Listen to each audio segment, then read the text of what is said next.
Hello guys, how are you? We are Miyambo family, matwins akaroorana. So today guys, tikuda kupindurai kune avo vari kuda kunzwisisa nevari kutituka vachitukira nawo ekuti isusu takaroorana tiri matwins. So tinoda kuti tikuudze kuti zvakafamba sei uyezve zvichazogumirepi.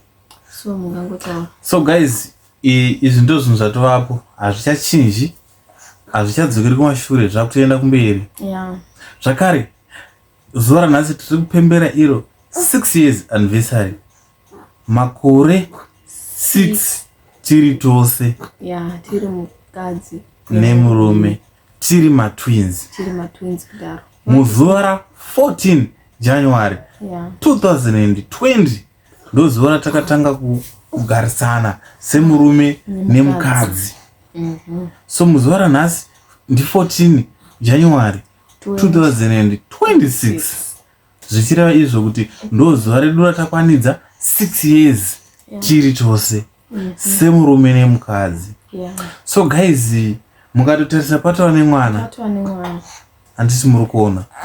So kune vari kutituka guys vachiti hanzi makaroranirei muri matwins chichi, vamwe vachitiramba naye, hazvichatoite. Mwari vakatozviapprova vakatoti aiwa munokodzera kuita baba naamai ndovatipa mwana usho. Ndo approve yakabva kuna Mwari. Dai Mwari vanga vasingadi, vangadai vakatotinyima mwana usho. Because vachiti tiri matwins, manje vakatipa. Kutaridza kuti vakatozvitendera kuti tinge tiri baba namai tiri pamwe chete. Vakatozvifarirawo. So guys, handioni kuti kuchachituka pamune muchiita kuya nezvakunobatsira chichi. Ameno. So imimi sekujoina kwamuri kuitira Miyambo family, fambai nesu. Sorry mwanangu, tinokumbira manzwi ekutuka kana ekushora aitewo sekuti ngaadzakire zvakanyanya, because zvinhu izvi zvinhu zvakatotenderwa nedenga.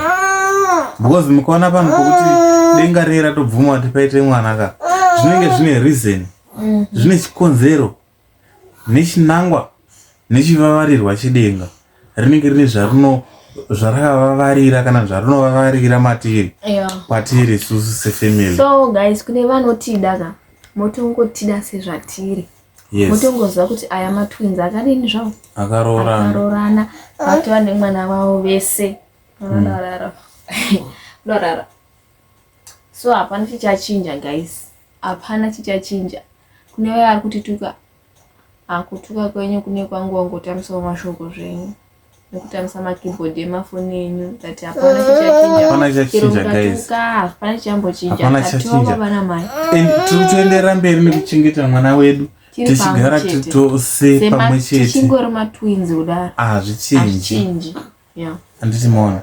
So toda kutenda nenguva yenyu yamakwanisawo kuteerera muchinzwa vhidhiyo redu, yamukwanisawo kubata mafoni enyu muchiona muchinzwa zvatiri kutaura. Tinokutendai vatsigiri vedu, ndimi makatikoshera, ndimi munoita kuti tuve pano, ndimi munoita futi kuti tinge tichifarawo kuti nhasi ngatiposte, nhasi ngatifite vhidhiyo redu rakati tiposte.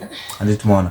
So muzuva ranhasi tiri kukwanidza zvedu 6 years dzedu, 6 years anniversary.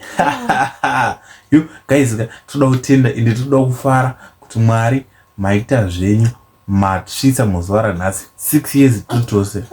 Guys, sandinyore svika 6 years handiti maona manje. Saka toda kuzvitenda izvozvo kuti Mwari vatowedzere futi mamwe makore.